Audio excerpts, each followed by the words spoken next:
Hey all, welcome back to our channel Aishu Study Zone and நாங்கள் Aishu. So school reopen பண்ணிட்டாங்க and next அகடமிக்ஸை எப்படி நம்ம proceed பண்ணலாம் அப்படின்ற ஒரு சின்ன டிப்ஸோடு தான் இந்த வீடியோ மேக் பண்ணியிருக்கேன். ஸோ கண்டிப்பாக இது 10th 11th and 12th ஸ்டூடெண்ட்ஸ்க்கு யூஸ்ஃபுல்லாக இருக்கும் அப்படின்னு நினைக்கிறேன். So if you find this video useful, please like, share, comment and subscribe our channel. Okay, actually study plan அப்படின்னு சொல்லிட்டு இதில் நான் டீட்டெயில்டாக கொடுக்கல. பிகாஸ் ஸ்டடி பிளான் ஒவ்வொருத்தவங்களும் ஒவ்வொரு மெத்தடில் பண்ணுவாங்க. லைக் சில ஸ்டூடெண்ட்ஸ் வந்துட்டு ஹோல் இயருக்குமே வந்து ஸ்டடி பிளான் போட்டுக்குருவாங்க, இதான் படிக்க போகிறோம் அப்படின்னு சொல்லிட்டு. சில ஸ்டூடெண்ட்ஸ் வந்து வீக்லி ஸ்டடி பிளான் போடுவாங்க. சில ஸ்டூடெண்ட்ஸ் வந்துட்டு டே பை டே வந்து ஸ்டடி பிளான் போடுவாங்க. So that's your wish. So உங்களுக்கு ஏற்ற மாதிரி நீங்கள் போடுங்க. நான் இது கைட் பண்ணுவேன், எப்படி ஸ்டடி பிளான் போடலாம் அப்படி சொல்லிவிட்டு உங்களுக்கு நான் கைட் பண்ணுவேன். ஸோ அதுக்கேற்ற மாதிரி நீங்கள் போட்டுக்கலாம். ஸோ நம்மளே ஸ்டடி பிளான் மேக் பண்ணுறது பெஸ்ட்டாக, ஹோம் ஒர்க் கொடுக்குறது பண்ணுறது பெஸ்ட்டாக அப்படின்னு கேட்டிங்கன்னா, என்ன கேட்டால் ஹோம் ஒர்க்ஸ் தான் பெஸ்ட்டாக இருக்கும். பிகாஸ் உங்களுக்கு ஹோம் ஒர்க்ஸ்லேயே வந்துட்டு ஹோம் ஒர்க்ஸ் பண்ணவே உங்களுக்கு டைம் சஃபிஷியண்ட்டாக இருக்காது. That's a reality. Okay, so நீங்கள் ஸ்டடி பிளான் போட்டாலும் அது இந்த டயத்தில் வேஸ்ட்டு தான். இனிஷியல் டேஸ் லைக் ஜூன் ஜூலையில் வந்துட்டு உங்களுக்கு நிறைய டைம் இருக்கும். ஸோ இந்த டயத்தை நல்லா எஃபிஷியண்ட்டாக யூஸ் பண்ணிங்க அப்படின்னா நெக்ஸ்ட்டு உங்களுக்கு டைம் வந்து லேக்காக இருக்கும்போது அது உங்களுக்கு ரொம்ப ஹெல்ப்ஃபுல்லாக இருக்கும். ஸ்கூல் ஹோம் ஒர்க்ஸ் பாருங்கள். ஸ்கூல் ஹோம் ஒர்க்ஸ் வந்து ஃபினிஷ் பண்ணிட்டீங்க அப்படின்னா you can go for extra studies. So நீங்கள் வந்துட்டு உங்களுக்கு ஒரு டைம் பற்றி நான் சொல்கிறேன். ஃபர்ஸ்ட் வந்து அகடமிக்ஸ் வைஸ் உங்களோட ஹேபிட்ஸை வந்து சேஞ்ச் பண்ணணும். ஸோ சேஞ்ச் பண்ணால் தான் வந்துட்டு உங்களால் அதாவது நல்ல ஒரு மார்க்ஸ் வந்து ஸ்கோர் பண்ண முடியும். லைக் ஒரு நாள் படிச்சுட்டு ஒரு வாரம் முழுக்க படிக்காமல் இருந்தோம் அப்படின்னா அது வந்து அட்டர் வேஸ்ட்டு தான். ஸோ அதனால் உங்கள் ஹேபிட்ஸை அதுக்கேற்ற மாதிரி சேஞ்ச் பண்ணிங்க அப்படின்னா உங்களோட அகடமிக்ஸ் பார்ட் வந்து ரொம்பவே ஸ்மூத்தாக போகும். ஸோ ஃபர்ஸ்ட் ஹேபிட்ஸில் சேஞ்ச் பண்ண வேண்டியது உங்களோட வேக்கப் அண்ட் பெட் டைம் தான். ஸோ வேக்கப் டைம் பார்த்திங்க அப்படின்னா நீங்கள் ஸ்கூல் போகிறதுக்கு முன்னாடி ஒரு 2 ஹார்ஸ்க்கு முன்னாடி நீங்கள் எந்திரிக்கிற மாதிரி பார்த்துக்கோங்க. லைக் இப்போ உங்களுக்கு 8 மணிக்கு ஸ்கூல் இருக்குது அப்படின்னா you can go for 4 to 5, 5 to 6 இந்த 2 ஹார்ஸ் எடுத்துகிட்டு அண்ட் 6 to 7, 7 to 8 நீங்கள் எது வேணாலும் பண்ணிக்கலாம். இல்லை எனக்கு 4 o'clock எந்திரிக்க முடியாது அப்படின்னா you can go for 5 to 6, 6 to 7 பண்ணிவிட்டு அண்ட் நீங்கள் 7 to 8 ஸ்கூல் கிளம்புற வேலையை பார்க்கலாம். அந்த மாதிரி பார்த்துக்கோங்க. அட்லீஸ்ட் ஒரு 2 ஹார்ஸ் ஆச்சு ஸ்கூல் போகிறதுக்கு முன்னாடி படிக்கிற மாதிரி வச்சுக்கிறணும். ஸ்டார்டிங் டேஸில் வந்துட்டு உங்களால் கண்டிப்பாக எந்திரிக்க முடியாது, முடிஞ்சால் பெஸ்ட்டு தான்.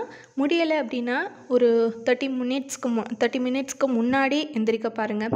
தென் வந்து ஒரு 1 மந்த்துக்கு அப்புறம் 1 hour. ஸோ அப்படி நீங்கள் வந்து உங்களோட டைமை வந்து எக்ஸ்டெண்ட் பண்ணிக்கோங்க. அண்ட் பெட் டைம் பார்த்தீங்க அப்படின்னா இப்போ வந்துட்டு ஸ்டார்டிங் டேஸில் ஒரு 9:30 வரைக்கும் படிச்சிங்கனாலே போதும். And next days like August, September அந்த மாதிரி போயிடுச்சு அப்படின்னா கண்டிப்பாக நீங்கள் 11 வரைக்கும் ஆச்சு படிக்கணும். ஸ்கூல் விட்டு வந்தோடனே புக்ஸ் எடுக்கணும் அப்படின்னு கேட்டிங்கன்னா கண்டிப்பாக நான் அதுக்கு சொல்ல மாட்டேன். ஸோ நீங்கள் ஸ்கூல் விட்டு வந்தோடனே ஜஸ்ட்டு வந்துட்டு நல்லா ரிலாக்ஸ் பண்ணிக்கோங்க. தென் லைக் வாட்ஸ்அப் மெசேஜஸ் வந்து பண்ணுங்கள். நெக்ஸ்ட் இன்ஸ்டாகிராமில் ஏதாச்சும் கொஞ்சம் நேரம் ரீல்ஸ், யூடியூப்பில் ஷார்ட்ஸ், ஸோ இது மாதிரி நீங்கள் பார்த்துக்கலாம். உங்களை வந்து கொஞ்சம் ரிலாக்ஸாக ஃபீல் பண்ண வைக்கிறதுக்கு. இல்லைன்னா சும்மா அது என்ன, நீங்கள் வந்து இந்த கார்ட்டூன்ஸில் இன்ட்ரெஸ்டாக இருந்தீங்கன்னா கார்ட்டூன்ஸ் பாருங்கள். சரியா, உங்களை நீங்களே எவ்வளோ ரிலாக்ஸாக வச்சுக்கிறீங்களோ அந்த மாதிரி எது வேணாலும் பார்த்துக்கலாம். அண்ட் இது ரொம்ப ரொம்ப முக்கியமான ஒரு பார்ட், யாரையும் வச்சு கம்பேர் பண்ணாதீங்க. இப்போ உங்களை நீங்களே வந்து இம்ப்ரூவ் பண்ண ட்ரை பண்ணுங்கள். இப்போ உங்களுக்கு கிளாஸ் டெஸ்ட்டு நடக்கும் கண்டிப்பாக ஸ்கூல் அப்படின்றபோது, ஸோ ஒவ்வொரு டெஸ்ட்டில் வந்து நீங்கள் எவ்வளோ மார்க்ஸ் கெயின் பண்ணுறீங்களோ அதை வந்து இன்க்ரீஸ் பண்ண ட்ரை பண்ணுங்கள். மற்றவங்களோட கம்பேர் பண்ணாதீங்க. உங்கள் ஃப்ரெண்ட் வந்து நல்லா படிப்பாங்க அப்படின்னா நீங்கள் அவங்களோட கம்பேர் பண்ண வேண்டாம். இப்போ வந்து உங்களுக்கு 10th அப்படின்னு பார்த்தீங்கன்னா 500க்கு எழுதுவீங்களே. ஸோ ஃபஸ்ட்டு ஒரு எக்ஸாமில் வந்துட்டு நீங்கள் வந்து 300 வாங்குறீங்க அப்படின்னா நெக்ஸ்ட்டு எக்ஸாமில் வந்து 50 மார்க்ஸ் இம்ப்ரூவ் பண்ண ட்ரை பண்ணுங்கள். அப்படி ட்ரை பண்ணி உங்கள் கேப்பபிலிட்டிக்கு ஏற்ற மாதிரி உங்களுக்கு எவ்வளோ மார்க்ஸ் இப்போ 450 வரணும் அப்படின்னு நினச்சிங்கன்னா கொஞ்சம் கொஞ்சமாக நீங்கள் வந்து இம்ப்ரூவ் பண்ணிக்கோங்க. கண்டிப்பாக யாராலையும் ஃபஸ்ட்டு எக்ஸாம்லேயே இம்ப்ரூவ் பண்ண முடியாது. ஸோ அதனால வந்து கம்பேர் பண்ணி உங்களை நீங்களே டிமோட்டிவேட் பண்ணிக்க கூடாது. ஓகே. இன்னொரு முக்கியமான விஷயம், இது நான் ஃபீல் பண்ணது, லைக் இப்போ ஃபுல் போர்ஷன் டெஸ்ட் வந்து டிசம்பரில் வைப்பாங்க. அதுக்கு நீங்கள் மேக்ஸிமம் போர்ஷன்ஸ் கவர் பண்ண பார்த்துக்கோங்க. எப்படியும் ஃபுல் சாப்டர்ஸ், இப்போ மேக்ஸ்னால் எங்களுக்கு 12 சாப்டர்ஸ் இருந்துச்சு, 12 சாப்டர்ஸையும் அப்படியே வைப்பாங்க. ஸோ அந்த 12யும் நீங்கள் கண்டிப்பாக படிக்கணும் அப்படின்றத அந்த இடத்துலேருந்து தூக்கிடுங்க. முடிஞ்ச அளவு படிச்சிருங்க. நீங்கள் ஏற்கனவே படிச்சிட்டிங்கன்னா ரிவைஸ் பண்ணுறதுக்கு அது ரொம்ப யூஸ்ஃபுல்லாக இருக்கும். இல்லை நான் ஒரு 8 சாப்டர்ஸ் வரைக்கும் தான் என்னால் பார்க்க முடியும் அப்படின்னு நினச்சிங்க அப்படின்னா, அந்த 8 சாப்டர்லேருந்து எந்த கொஷின் வந்தாலும் அட்டென்ட் பண்ணுறீங்களான்னு பாருங்கள். அதை மட்டும் படிச்சுட்டு போங்க. எந்த கொஷின் வந்தாலும் அட்டென்ட் பண்ணுறீங்களா? ஓகே. மார்க்ஸ் பற்றி அந்த இடத்துல நீங்கள் திங்க் பண்ணக்கூடாது. பிகாஸ் நமக்கு வந்து ஃபைனலாக இருக்கிறது பப்ளிக் எக்ஸாம் தான். ஸோ இந்த ஹாஃப்லி அப்படின்றது உங்களுக்கு ஒரு மீனிங்கே இல்லை. ஸோ போர்ஷன்ஸ் நீங்கள் கம்ப்ளீட் பண்ணணும். இந்த 8 சாப்டர்ஸ் இந்த எக்ஸாமுக்கு முடிச்சிட்டிங்க அப்படின்னா ரிசர்வ்டாக வச்சுக்கோங்க. இந்த 8 சாப்டரில் வந்து எனக்கு எது கேட்டாலும் தெரியும் அந்த மாதிரி வச்சுட்டு நெக்ஸ்ட்டு 2 மந்த்ஸில் வந்து 1 மந்தில் நீங்கள் 3 சாப்டர்ஸ் கம்ப்ளீட் பண்ணிடலாம். ஸோ அதுக்கப்புறம் பிப்ரவரியில் வந்து ரிவிஷன் போகிறதுக்கு உங்களுக்கு ரொம்பவே யூஸ்ஃபுல்லாக இருக்கும். ஸோ அதனால் வந்து கொடுத்துருக்க டயத்தில் ஹெவி போர்ஷன்ஸ் வந்து கம்ப்ளீட் பண்ணும் அப்படின்னு சொல்லி நினைக்காதீங்க. சில டிப்ஸ் கொடுக்குறேன். ஸோ ரொம்ப ரிலாக்ஸ்டாக ஃபீல் பண்ணுங்கள். எப்போயுமே ஸ்ட்ரெஸ்டாக ஃபீல் பண்ணாதீங்க. அண்ட் வந்து இப்போ ஒரு ஒர்க் பண்ண போகிறீங்க, லைக் இப்போ நீங்கள் 11th 12th பயோமேக்ஸ் ஒரு கம்ப்யூட்டர் சயின்ஸ் குரூப்பாக இருந்தீங்க அப்படின்னா, இப்போ ஃபிசிக்ஸ் சம்ஸ் பண்ண போகிறீங்க அப்படின்னா அது பற்றின ஐடியாஸ் வந்து தெரிஞ்சுக்கோங்க. இது எப்படி கம்ப்ளீட் பண்ண போகிறோம். இப்போ நான் உங்களுக்கு சின்ன ஒரு டிப்ஸ் வந்து சொல்கிறேன். இப்போ சாட்டர்டே சண்டேனா நீங்கள் சம்ஸ் பார்க்கலாம்.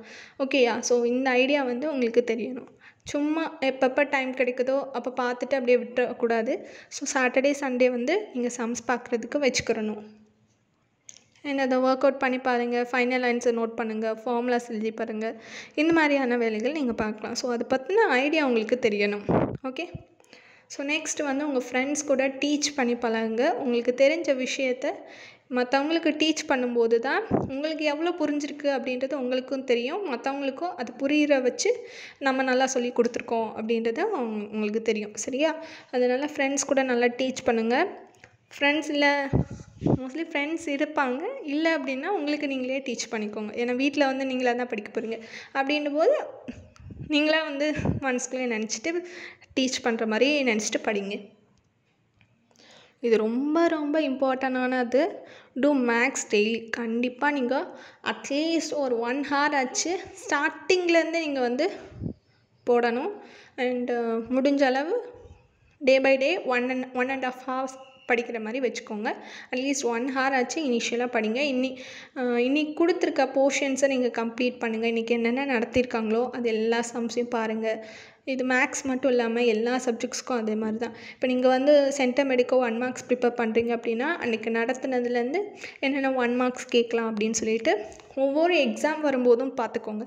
ஃபர்ஸ்ட் மீட்டம் வருது அப்படின்னா அதுக்கான போர்ஷன் அட்லீஸ்ட் ஒரு 3 lessons கிட்டே இருக்கும். சரியா?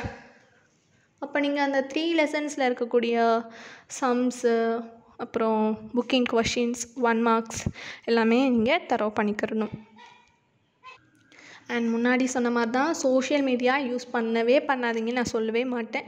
ஸோ அது வந்து வைஸாக யூஸ் பண்ணுறது உங்கள் கையில் தான் இருக்குது. பிகாஸ் வந்து யூடியூப்பில் நல்ல விஷயமும் இருக்குது, கெட்ட விஷயமும் இருக்குது. பட் நீங்கள் வந்து எதை சூஸ் பண்ணுறீங்க அப்படின்றதுல தான் இருக்குது. இப்போ நீங்கள் வந்து இந்த வீடியோ பார்க்குறீங்கன்னா அதுக்கு காரணம் யூடியூப் தான். சரியா? அதனால் வந்து கரெக்டான பாத்தை சூஸ் பண்ணுங்கள். அண்ட் ரீல்ஸ் பார்க்குறதுலாம் ஒரு 10 to 15 minutes வரைக்கும் வச்சுக்கோங்க.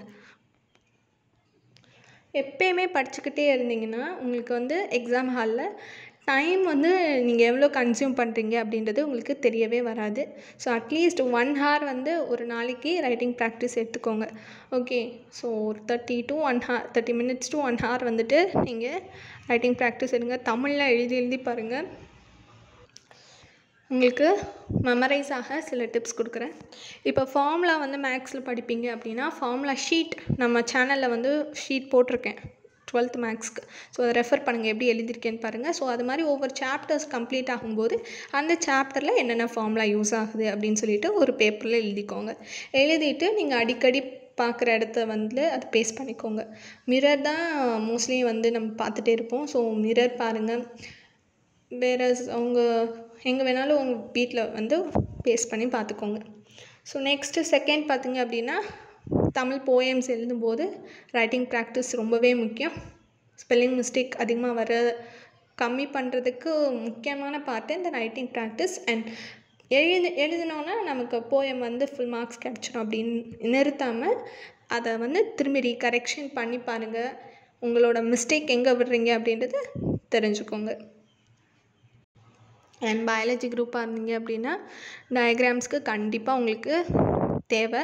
அதுக்குன்னு தனியாக உங்களால் கிளாஸில் டைம்லாம் கொடுக்க மாட்டாங்க. ஸோ அதனால் சாட்டர்டே சண்டே ஃப்ரீயாக இருக்கும்போது ஜஸ்ட் எப்போயாச்சும் போர் அடிக்கும்போது ஒரு டயக்ராம்ஸ் போட்டு பார்த்து அதோட பார்ட்ஸ் மார்க் பண்ணிங்க அப்படின்னா எப்படி முடித்தோன்னே தெரியாது, அவ்வளோ ஈஸியாக நம்ம டயக்ராம்ஸ் கவர் பண்ணிடலாம். ஸோ அவ்வளோதான். இந்த வீடியோவில் மேக்ஸிமமான டிப்ஸ்லாம் உங்களுக்கு கொடுத்துருக்கேன். ஸோ வேறு ஏதாச்சும் உங்களுக்கு இன்ஃபர்மேஷன் தேவைப்பட்டுச்சு அப்படின்னா மறக்காமல் கமெண்ட்ஸில் சொல்லுங்கள். தேங்க்ஸ் ஃபார் வாட்சிங் and please subscribe our channel. Bye.